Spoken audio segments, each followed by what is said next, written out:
Hi friends, எல்லாம் இங்கே பாருங்கள். இவங்களை படிக்கிற சொன்னால் ஸ்கூல்லேருந்து வந்ததுலேருந்து விளையாடினே இருக்காங்க. என்ன சொன்னாலும் மதிக்கிறதில்லை. பாருங்கள் நீங்களே அவங்க என்ன வேலை பார்க்குறாங்கன்னு பாருங்கள். அந்த பேட்டு உடஞ்சி போய் அவங்க அப்பா ஒட்டி வச்சுக்கிறாரு. அது காயறதுக்குள்ளே இவங்க இந்த மாதிரி வேலை பார்க்குறாங்க. டேய், என்னடா பண்ணுற?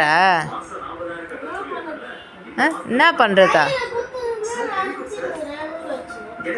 நான் வேணாம், அது காயினம் தானே சொல்லின்னு இருக்கேன் நான். என்ன வேலை பார்க்குறீங்க நீங்கள்?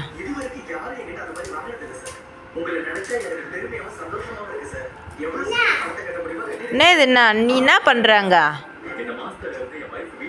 படிக்க தானே சொன்ன உன்ன. டேப் வச்சு விட்டீங்கறியா? ரொம்ப சந்தோஷம் சார். நம்ம கிட்ட பில்ல வாங்குற பையஸ் எல்லாருக்கும் ஒரு பார்ட்டி அரேஞ்ச் பண்ணிருக்கேன்.